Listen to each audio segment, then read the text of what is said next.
E a gente já vai ver a primeira mãe aí. E se você já recorda a passagem, você sabe que vamos falar de Isabel, que era prima de Maria.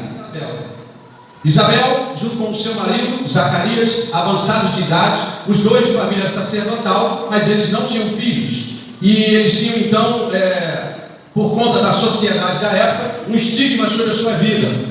Aquela mulher que não conseguia dar filhos ao seu marido, ela estava amaldiçoada. Era uma cultura judaica e que é uma cultura que ainda está na cabeça de muitas pessoas, até os dias de hoje. E então eles receberam a visita de um anjo, e o anjo Gabriel vai dizer o seguinte: eu venho, amado de Deus, dizer que você, Zacarias, vai ser pai na sua velhice, e que a sua mulher, ela vai na velhice e na sua esterilidade, não somente velhice, mas na sua esterilidade, a sua mulher vai engravidar, e o nome dele vai ser João. Não é João Batista, é João Batista que a gente conhece porque ele fazia batismo, mas o nome dele é João. Então ele falou: o nome dele vai ser João, porque ele vai no Espírito do Senhor, ele vai ter uma vida diferente, ele vai ser um nazireu de Deus, ele vai ser aquela pessoa que o Espírito Santo vai usar para preparar o caminho para que o Messias venha. O Messias venha, então, por um caminho. Quem vai preparar esse caminho? É João, o Batista, aquele que batizava. Então ficou muito claro o que o anjo falou.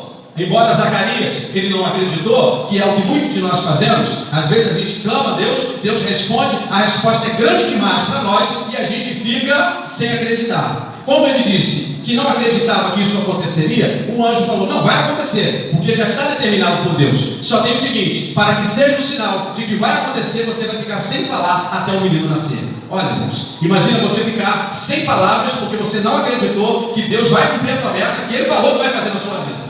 Ela consegue dar à luz em perfeitas condições, ela não morre no parto, porque as promessas de Deus, quando se cumprem, elas se cumprem para dar glória a Deus, porque talvez ela pudesse morrer no parto e seria um dia de alegria e de tristeza ao mesmo tempo. Então o que vai acontecer? As pessoas falaram: estão todos reunidos aqui, a criança já foi circuncidada, já passou os dias da purificação, qual o nome do menino? Aí o pessoal da casa, aparentada, que não havia escutado o que o anjo falou, o que Deus disse para aquela família, não tinha escutado a promessa que Deus tinha naquela casa, eles começaram a falar: faz assim, chama o nome do menino pelo nome do pai. Ele não é Zacarias? Então vai ser Zacarias Júnior, Zacarias filho, Zacarias alguma coisa.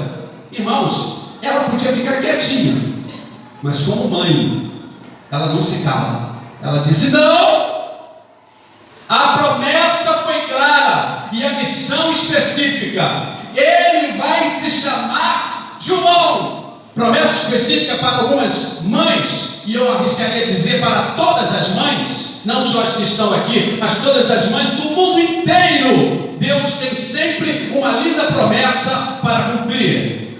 Mas infelizmente muitas mães estão se calando e deixando que as pessoas ao redor comecem a dar nomes à bênção que seria dela.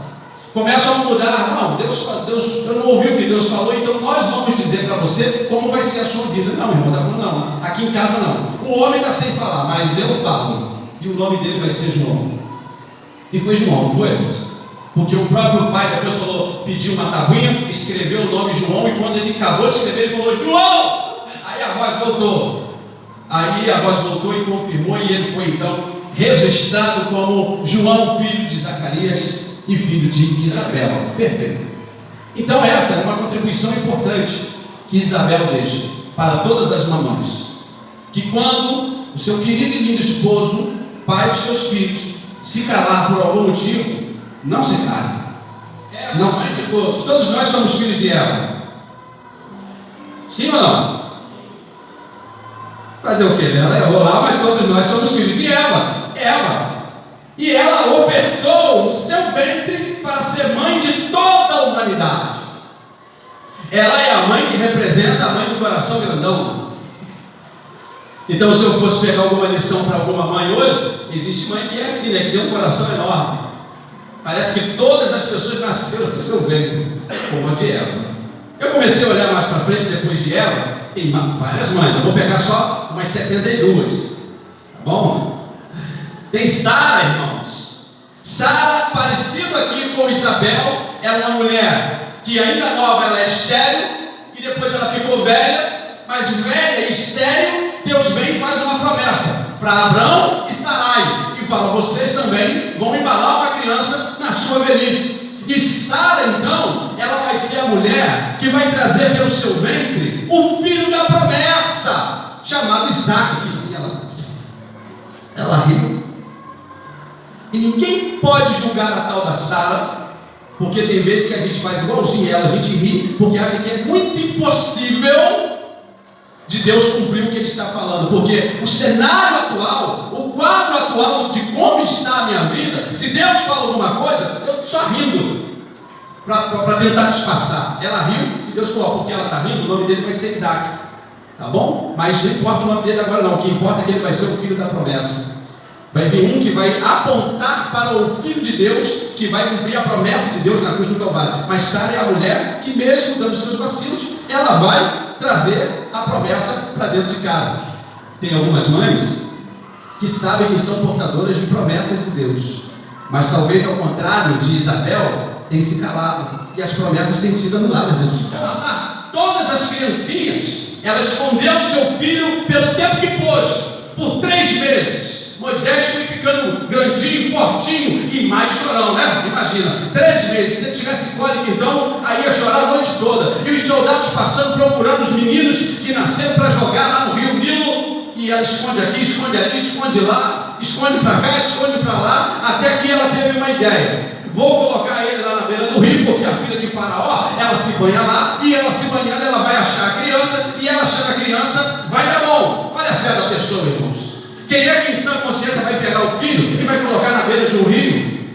Parece mais que algumas pessoas por aí não acreditam que Deus vai fazer alguma coisa e coloca a criança numa sacola e joga numa lixeira.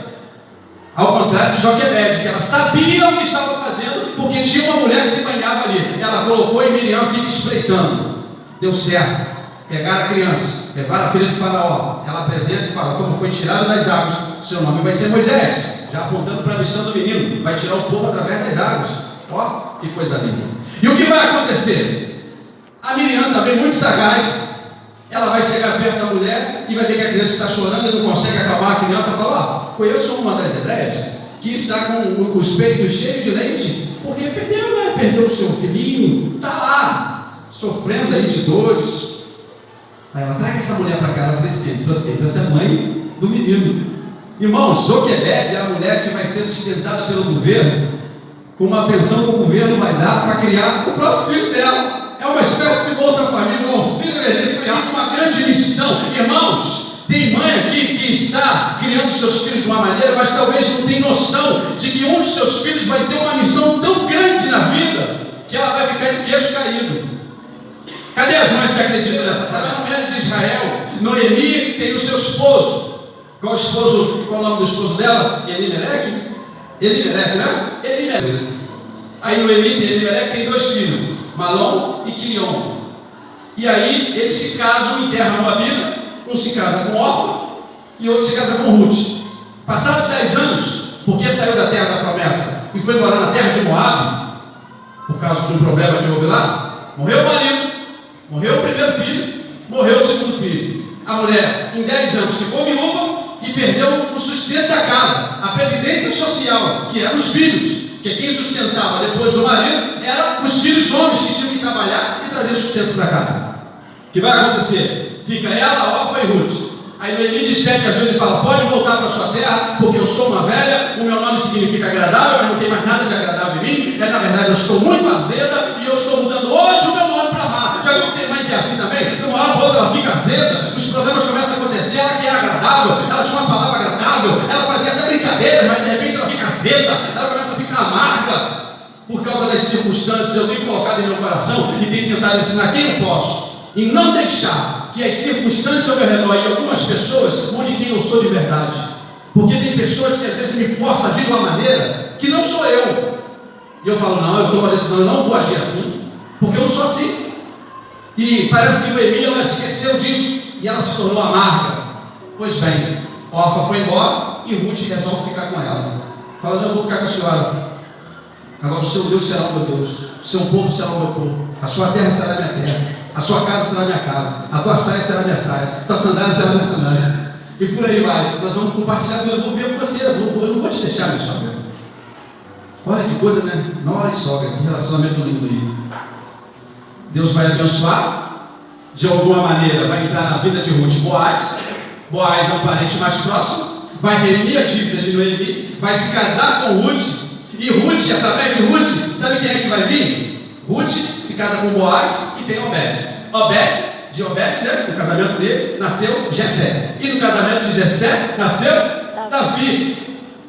O maior rei que Israel teve. Eu estou te falando que tem mãe aqui que não está sabendo, mas está criando um grande homem, uma grande mulher, com uma grande missão que a gente não tem noção. A gente tinha filhos com Penina. E ela chorava, mas não é só chorar, mamãe. É orar. Ela foi determinado dia e foi orar, e ela orou tanto que ela não tinha mais palavras. E veio o homem de Deus, pensando até que ela estava bêbada, e deu-lhe uma palavra e falou: já que é assim o caso, faz o seguinte: daqui a um tempo determinado de se embalar uma criança, você vai voltar a este lugar. E aconteceu como o homem de Deus falou, porque a oração dela foi sincera. Ela parou de pedir coisas só para ela e começou a falar: Senhor, se tu me der uma criança para embalar, não quero mais competir com Penina. Tanto que, se tu me der um filho, eu vou devolver ele para você.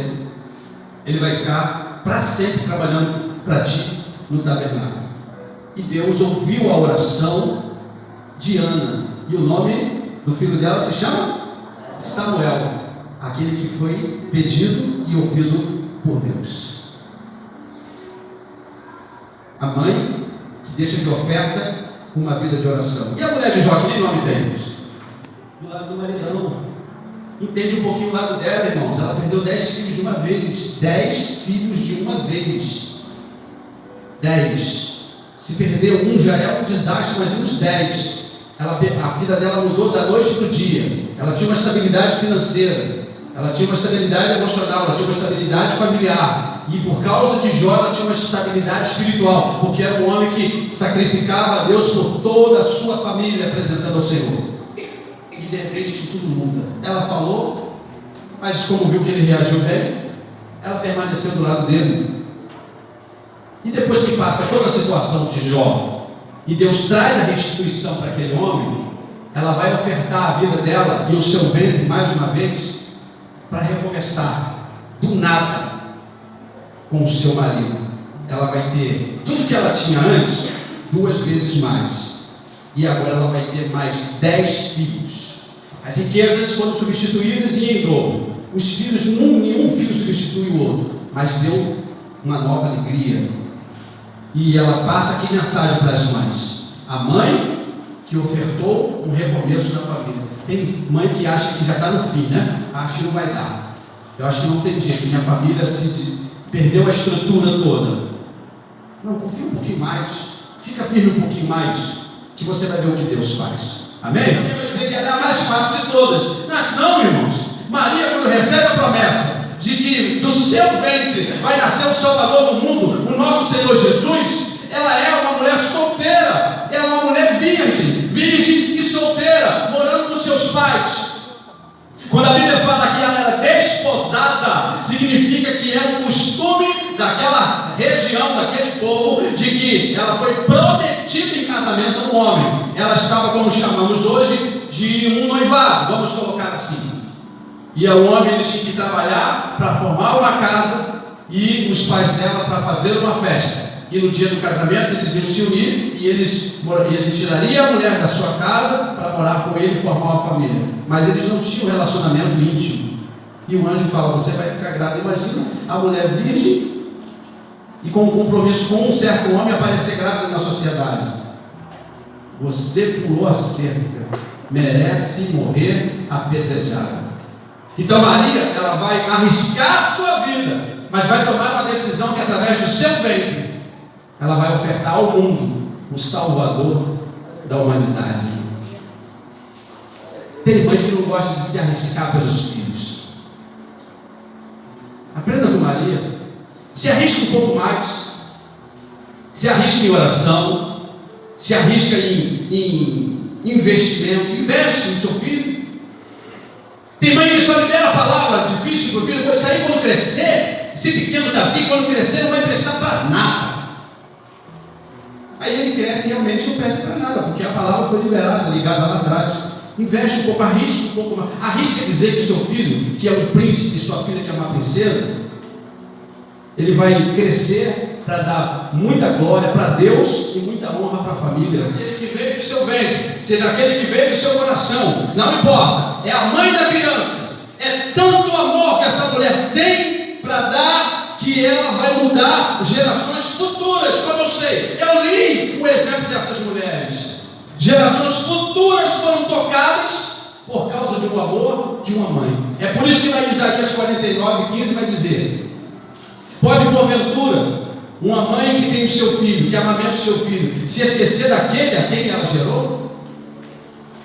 Ó, todavia que não, mas ainda que acontecesse, Deus não esquece. Ainda que acontecesse, porque tem infelizmente algumas mulheres, por algum transtorno, por algum medo, por alguma falta de informação ou discernimento, que se desfaz do seu filho pensando que é uma coisa que vai atrapalhar a sua vida. Não, mãe, o filho é a herança que Deus colocou para nascer através de você e para abençoar gerações futuras. Quem acredita nisso, diga amém. Amém. E ensina a mãe o caminho que a criança deve andar, e quando o seu filho crescer, jamais vai se desviar dele. E se um dia botar um pé assim lá no mundo, vai voltar consciente e um dia volta por causa da oração.